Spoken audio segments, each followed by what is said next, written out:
Have you ever been hurt so deeply by someone and then watched them walk away like nothing happened? No apology, no explanation, just silence. And that silence, it's loud. It echoes in your mind at night. It makes you replay every moment, every word, every mistake. You start asking questions that have no answers. What did I do wrong? Why did they change? Did they ever even care? You don't just feel pain, you feel confusion. And confusion is heavier than pain, because pain can be faced. But confusion traps you in a loop.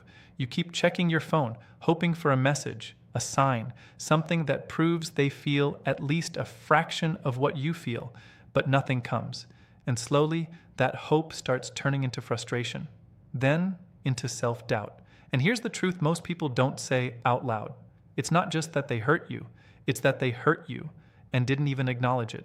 That's what breaks you. Because when someone apologizes even a little, it gives your mind closure. It tells you, yes, it mattered. But when they stay silent, it feels like your pain meant nothing. And that's where the real struggle begins. You're stuck between two choices: let go without closure, or hold on and keep hurting.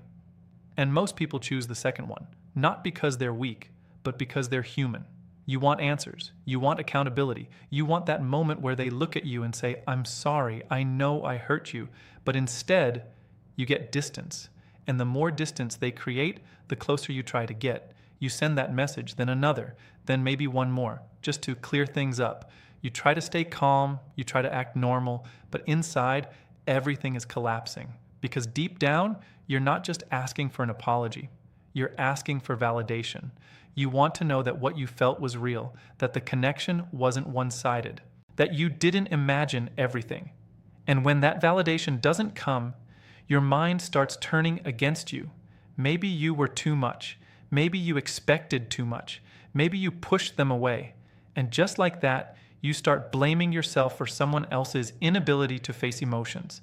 This is where most people lose themselves. They chase harder. They try to fix things that they didn't break. They lower their standards just to keep a connection alive. They accept silence because they're afraid of losing the person completely. But here's the part that hurts the most. The more you chase them for an apology, the further they seem to go. It feels unfair. It feels backwards.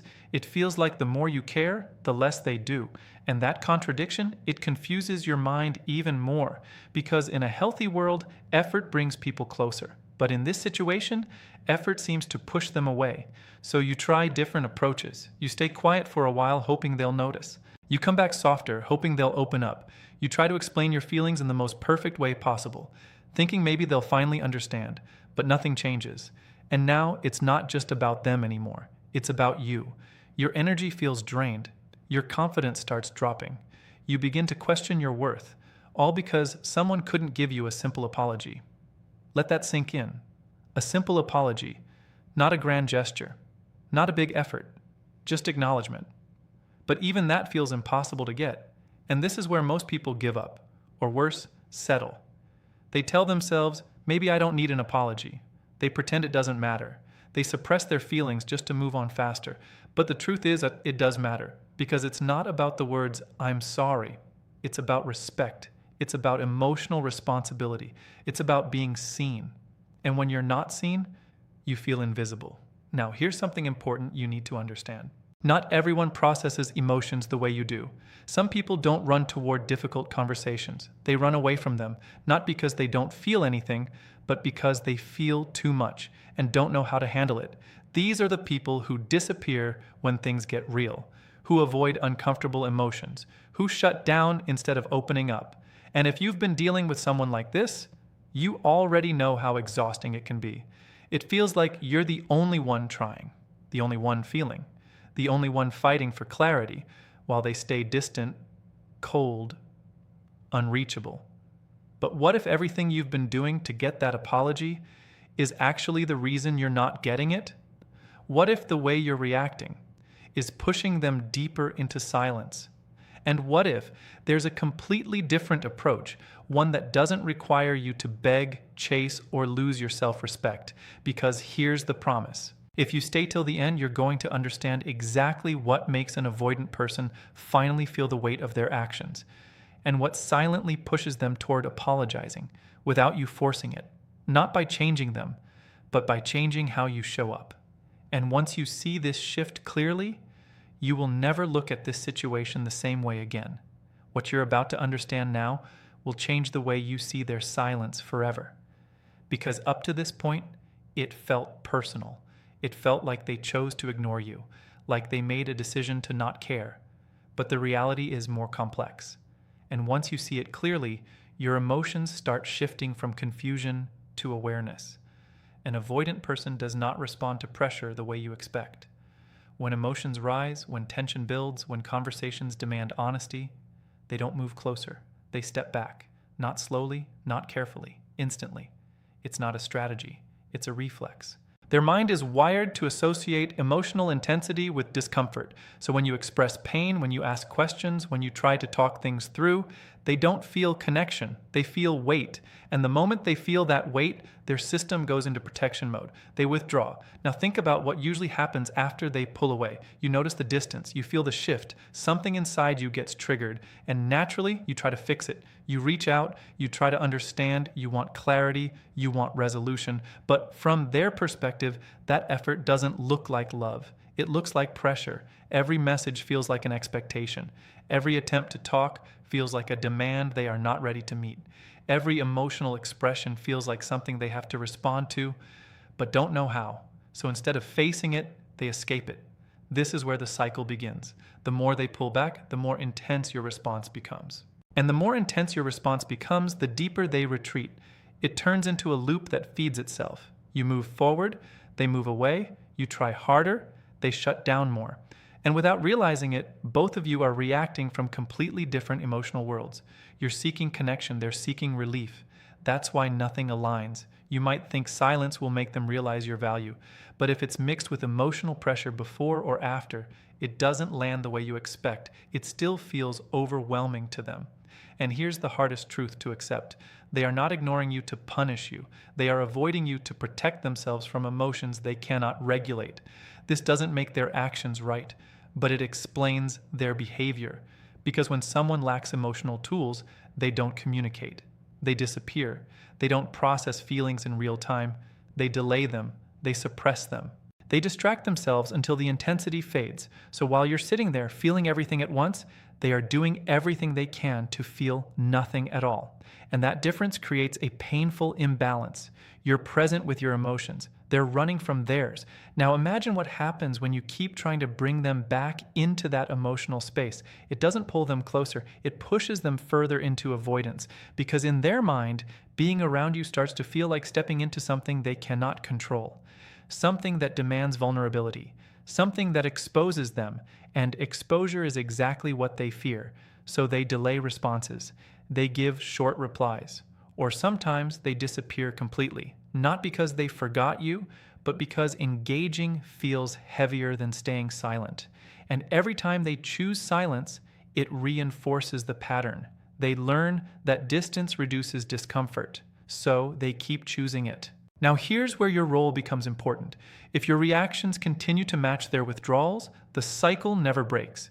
If every time they step back, you step forward with more intensity, the pattern stays alive. And slowly, without noticing, you start losing control of your own emotional state. Your mood depends on their response. Your peace depends on their attention. Your confidence depends on their validation. That's a dangerous place to be, because now it's no longer about what they did. It's about what their absence is doing to you, and this is exactly why chasing an apology never works with someone like this. Because the more you try to get it, the more they associate you with pressure, not peace. And human psychology always moves toward what feels safe, not what feels intense. So if your presence starts to feel overwhelming, they will avoid it, no matter how much they once cared. Let that sink in deeply. It's not about how strong your feelings are. It's about how those feelings are experienced by the other person. And right now, they are experiencing them as something they cannot handle. That's why your words don't reach them.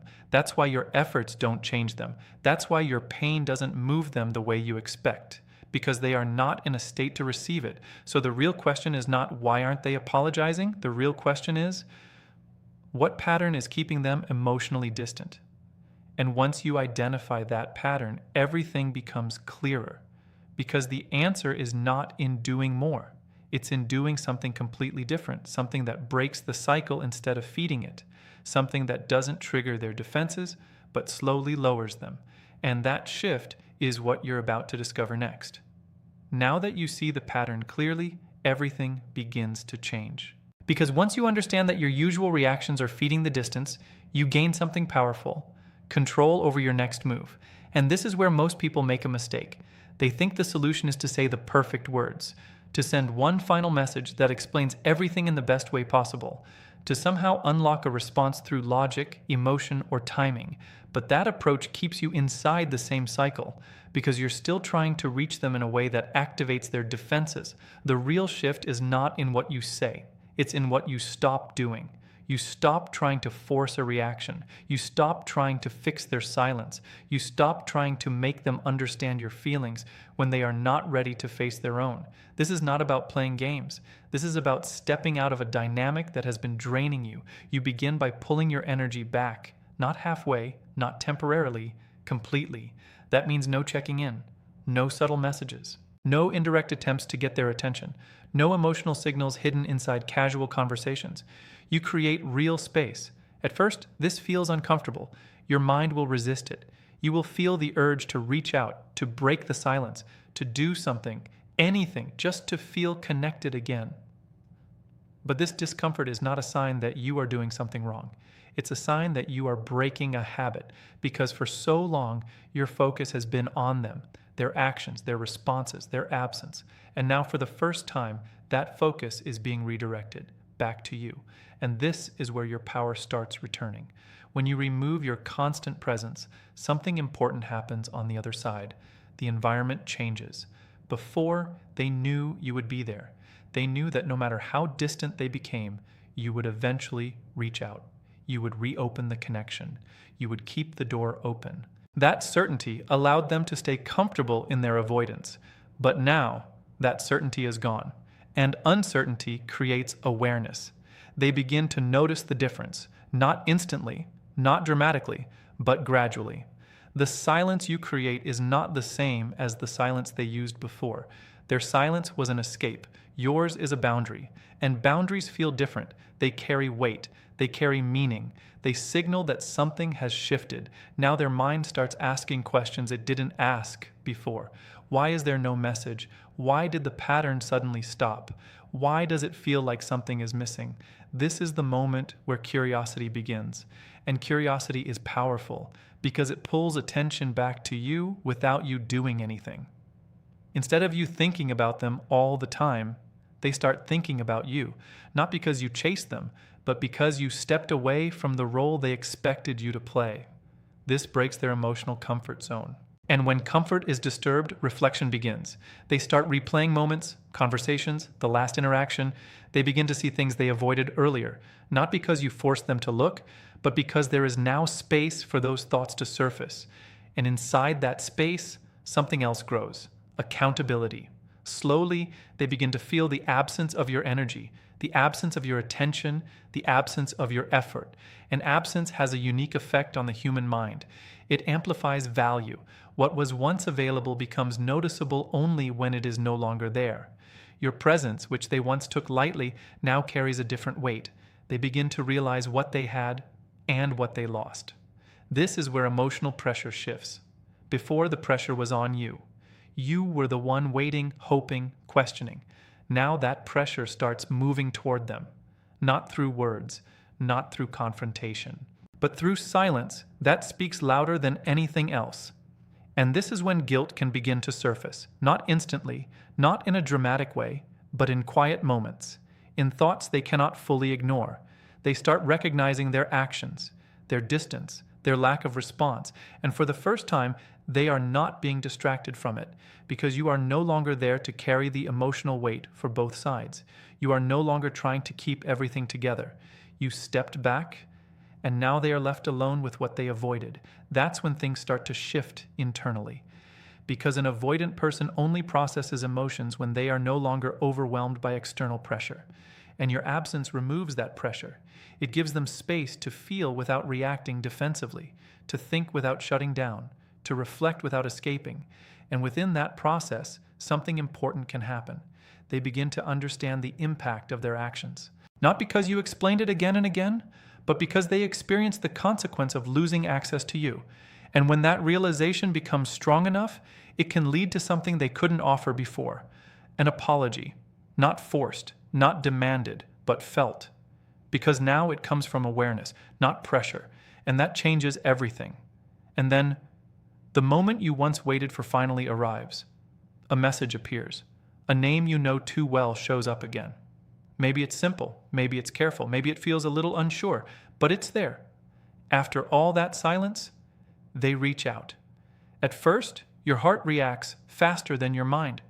There is a rush of emotion, a mix of relief, curiosity, and something deeper you can't fully explain.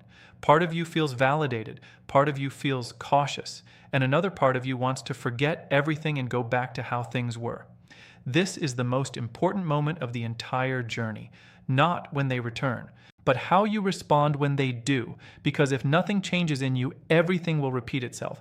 Understand this clearly. Their return does not automatically mean growth. It does not guarantee awareness. It does not prove that they have fully changed. It only means one thing. Something inside them moved enough to come back.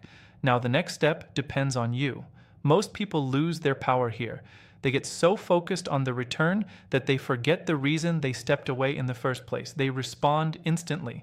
They open up completely. They give the same level of access they used to give without checking if anything is different.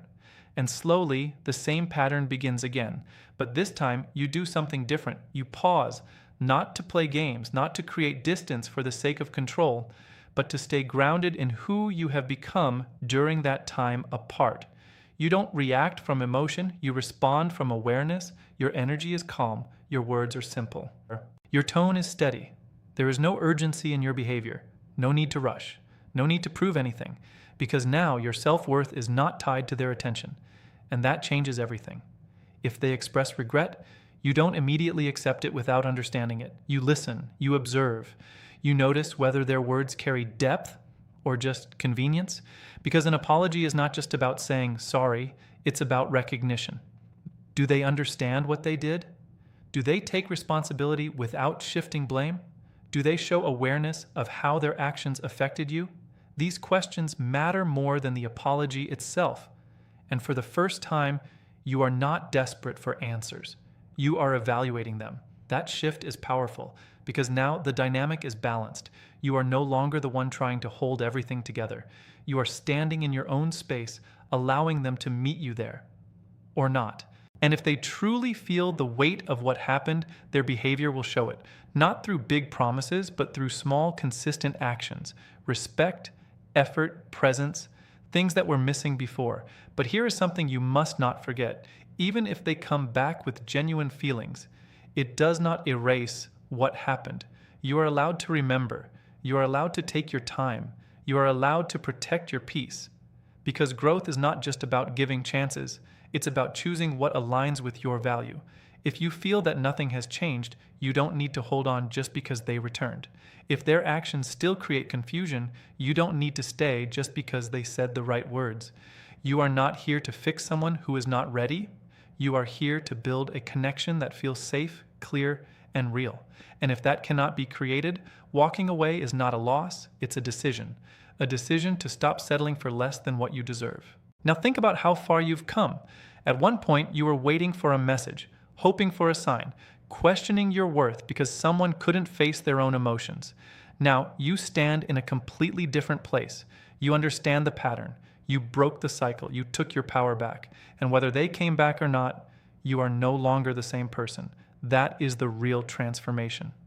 Because the goal was never just an apology. The goal was to stop losing yourself in the process. And now you see it clearly. An apology does not define your value. Their presence does not complete you. Their absence does not break you. You are steady on your own. And when you reach that point, something unexpected happens. You stop chasing outcomes. You stop needing closure from others. You become the one who decides what stays when and what goes. That is real strength. That is real control. And that is why, in the end, the apology becomes secondary. Because the moment you chose yourself, you already won.